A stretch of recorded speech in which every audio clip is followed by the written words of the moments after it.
Hey guys, welcome back to the channel.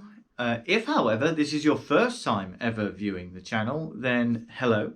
And if you could take the time to hit that little subscribe button down below, maybe hit the notifications button as well, be notified of all the future content coming up.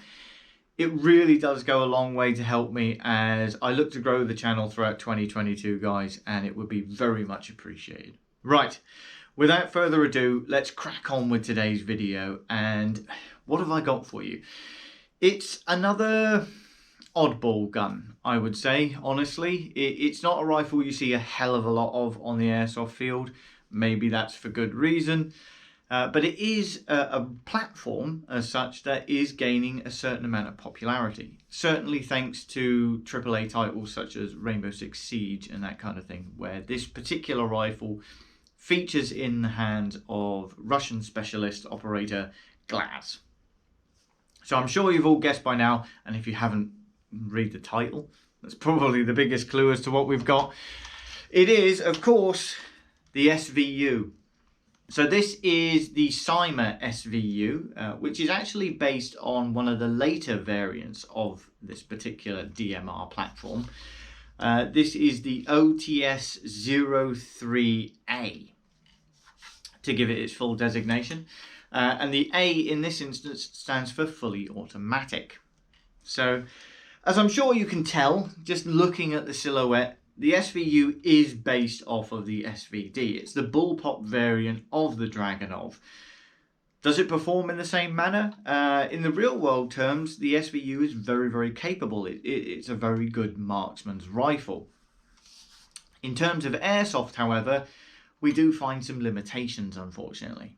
But before we get too deep into that, let's make our way through the rifle as we always do, starting up at the front, and we'll see exactly what we've got. Let's take a look at this suppressor and muzzle brake setup. Now this is fundamentally synonymous with this gun. It's something you'll find in virtually every photo of an SVU online. And certainly it's been modelled in all of the sort of AAA titles, video games, that kind of thing that the SVU is used in. It's so synonymous, in fact, that I've never even been tempted to remove this thing. I like it. I like the design of it. I think it looks good. If, however, you disagree, you will see that there is a small grub screw in there. You can use that and twist this off, and I am reliably informed that there is a 14mm counterclockwise thread underneath.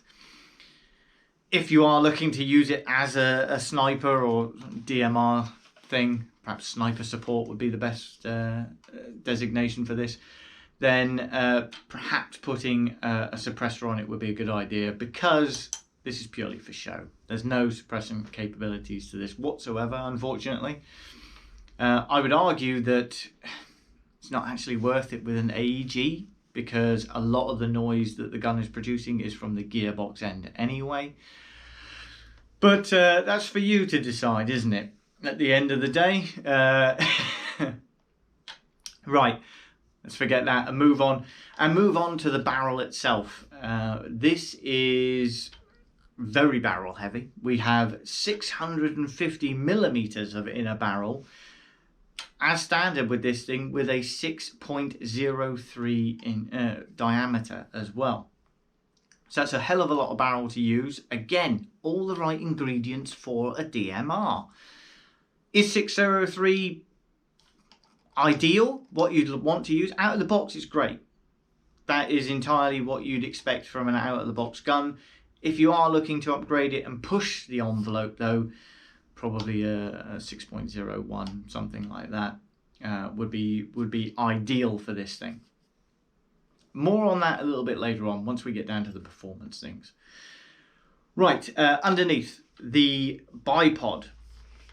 Interesting fact about this bipod, on the real steel SVU, this bipod was actually put in place to better balance the weapon. Obviously to perform as a bipod as well, but to better balance the weapon.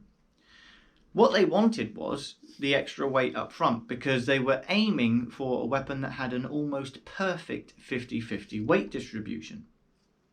And I've got to say, CYMA haven't actually done a bad job of replicating this. if I hold this gun just by the pistol grip, it's actually pretty darn good. It's probably not perfect 50-50 weight distribution. I'd say, if anything, it is ever so slightly tail heavy, but near as damn it, it's not bad. They've done a good job. Bipod itself is very sturdy, all metal. It does twist slightly to allow you to undulate on the terrain and that kind of thing. Yeah, pretty good. Unfortunately, it doesn't change in length and pull, but again, reminiscent of the real steel variant. Right, the handguard. The handguard is one of the polymer features on this gun. This is predominantly a full metal build. It does have some polymer components, the handguard being the first one. Now on this, the handguard actually functions as the battery storage as well. If you look down here, you will see a seam, and these two halves of the handguard separate and allow you to insert a battery. Loads of space in there. You won't have any problem fitting a battery whatsoever. It's worth pointing out though that this doesn't have a MOSFET out of the box, so you will be looking at a 7.4 or an 8.4 setup at most, really. Battery compartment can be accessed, I suppose, by actuating this little lever forward. This cap comes off and then these two separate. And the reverse, obviously, to put it all back together. Very intuitive, requires no tools, obviously. Great for longer game days, swapping out batteries in mid-fight, that kind of thing.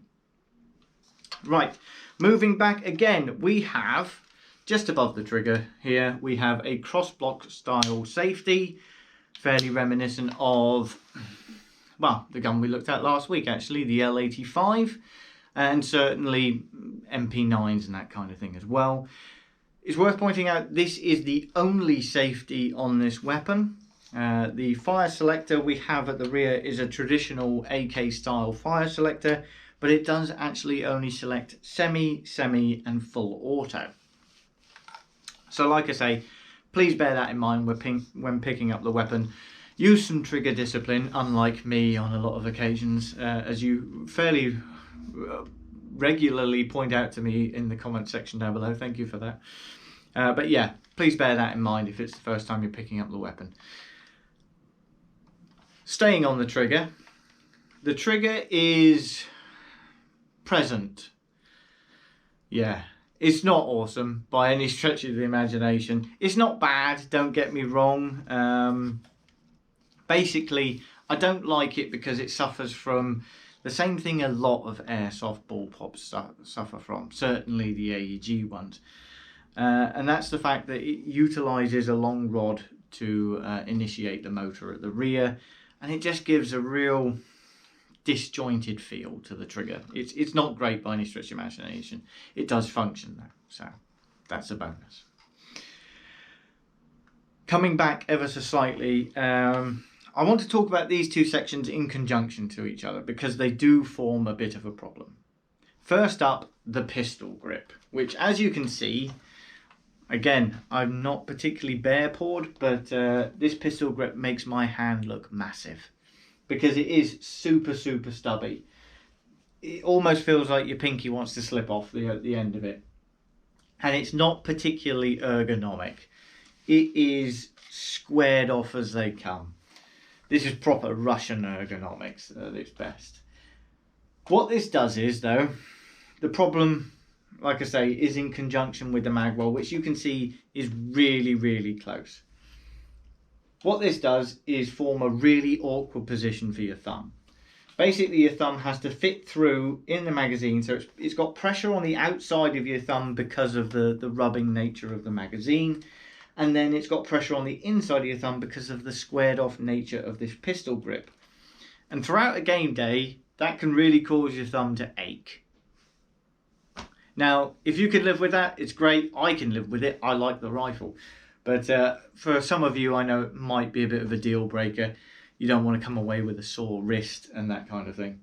So something to bear in mind. Obviously, there is no motor in this pistol grip. So perhaps if you're a skilled gun tech or something of the kind, you might be able to replace this pistol grip with something a little bit more ergonomic. maybe a little bit smaller in terms of diameter, which might provide you with that smidgen more room to the mag and that kind of thing. And that, obviously there is no motor in this, because being a bullpup, the motor is actually back here in the butt pad at the rear, and the gearbox is just below here. But yeah, not the greatest design. We can't fault CYMA for it, because this is true to the real steel variant. This is how the Russians made it. This is what passed quality control and testing. Well done. Anyway, all right. Moving to the other side of the rifle, we have the ejection port, which actually hides our hop-up adjustment, as is pretty standard. It does make a satisfying noise. It's all metal as well. Makes a good little clang as it goes forward. It'd be great if it reciprocated. There is a gas blowback SVU, which I would love to get my hands on. But unfortunately, this was all I could find right now. But yeah, so that's all well and good. Oh, going back to the magazine, I should probably point out that mine are actually mid-caps. But I do believe, if you search around the internet, there are actually some... Oh, sorry, this is a high cap. There are actually some mid caps available, which probably be a little bit better for the whole kind of DMR role.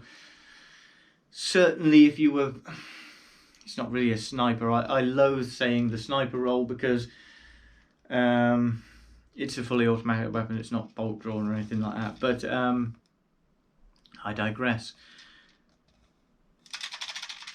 BBs make a hell of a noise, and if you're trying to conceal your location, and mid-cap might be a little bit better for that.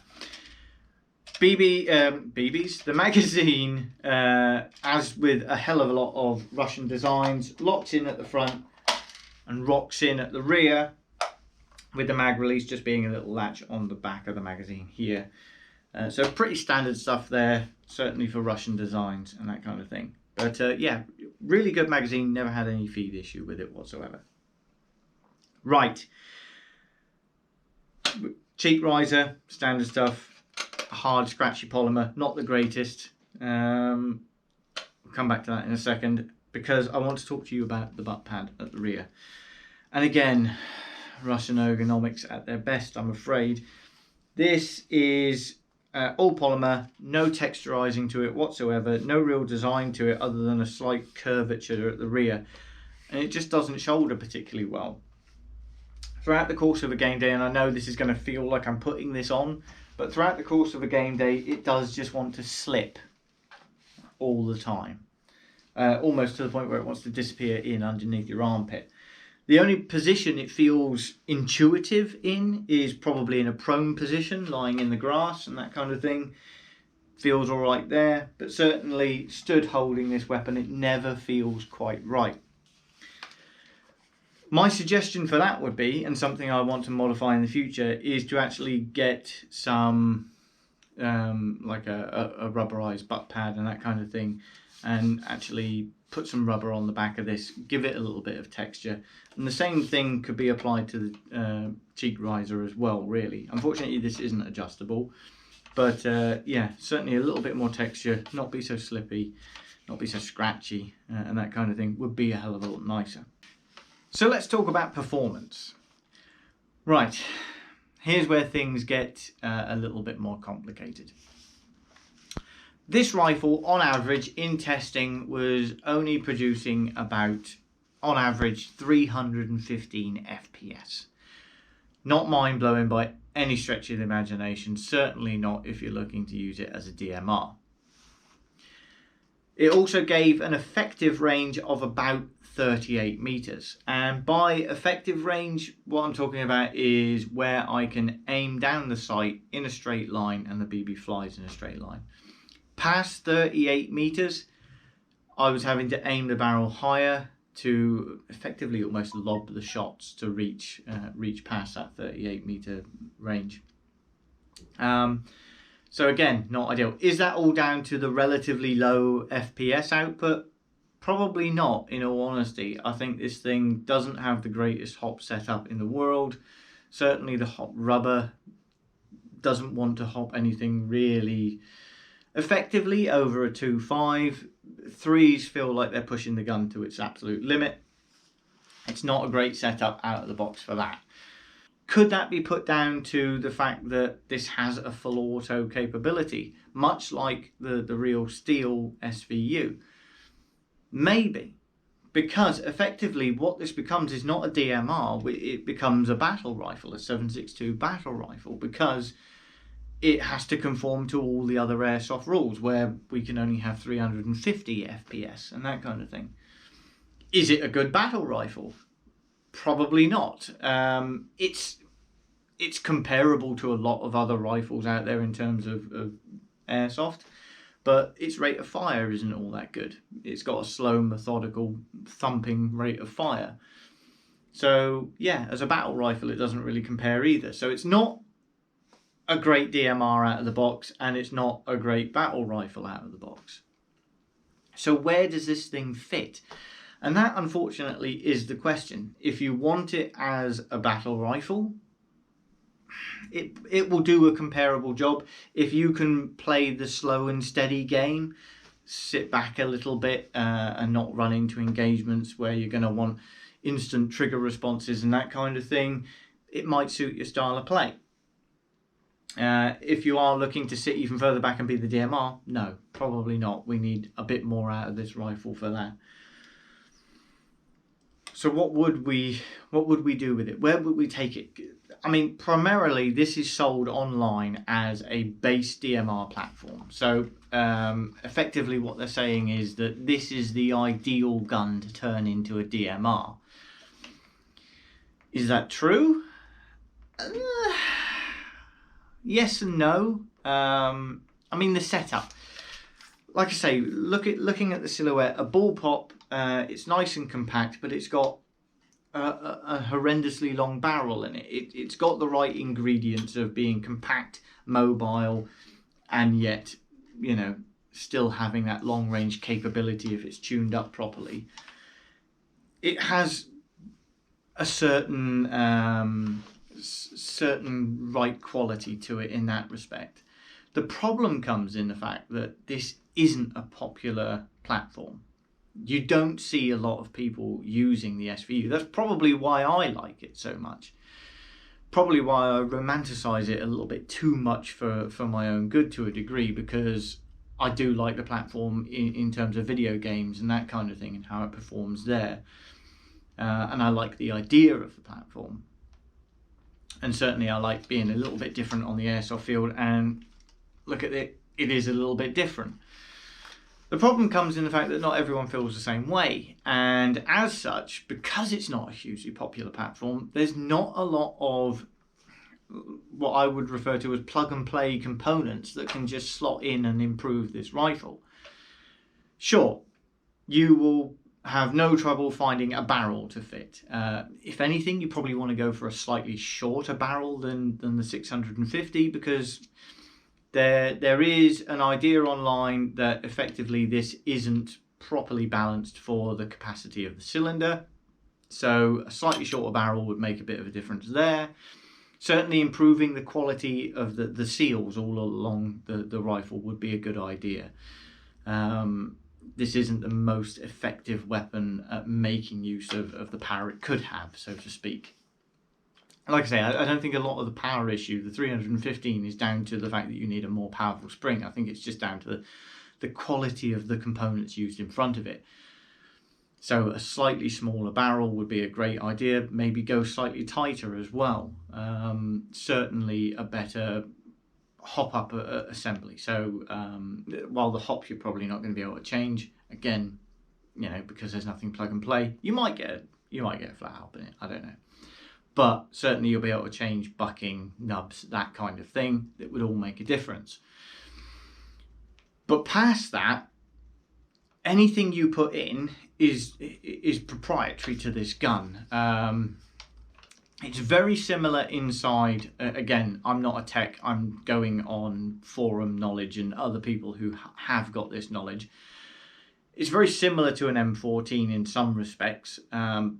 But different enough that their components aren't going to fit without modification. and that kind of thing. And in some instances, you might have to 3D print some bits or whatever, or certainly grind down components from other guns, such as an M14, maybe an MP5, that kind of thing, or whatever. So the performance you can eke out of this from a plug-and-play basis, probably it will make a much more capable rifle. I have no doubt of that. You'd probably, if I had to hazard a guess, a better barrel, better seals and that kind of thing, better bucking and that and everything. If I had to hazard a guess, you'd probably make a capable rifle with about 330, 340 FPS, and it would be capable of reaching out past 45 meters successfully. One thing I should add when we talk about the performance of the rifle, and I said about the 38 meter effective range, it is very good at that. At that 38 meters, it has a predictable trajectory and flight to the BB. It's pretty good at grouping within that range as well. You do get the occasional flyer, but again, you know, you can't warrant for that, certainly not in airsoft. But yeah, there's room for improvement. I just worry that the necessary improvements might be beyond you if you are not particularly gun tech minded. Certainly like myself, I wouldn't attempt anything past a different barrel and some bucking and that kind of thing. So if you wanted to push this to a DMR, you're probably going to have to pay a bit of money and invest a hell of a lot of time to do it. So does it make it the ideal DMR base platform? Certainly not in my mind. Certainly not when there are other rifles out there that can do it a lot easier than this one. That's the unfortunate truth. And I say it is the unfortunate truth because secretly I do really like this rifle. It's probably no secret by the end of this video, but I do really like this rifle despite all of its flaws. Maybe because of its flaws, maybe because it's a bit of the underdog, isn't it, I suppose, to some degree. There's a lot to love about this rifle despite all of its bad points. That's probably what my other half says about me as well, really. But yeah, anyway, that's been my honest review of the CYMA SVU. If it's been of any help to you in a future purchase, whether this one or a different DMR platform, or just of any entertainment to you, then as always, a like and a subscribe is always welcome, guys, and I'll see you in the next one. Thank you.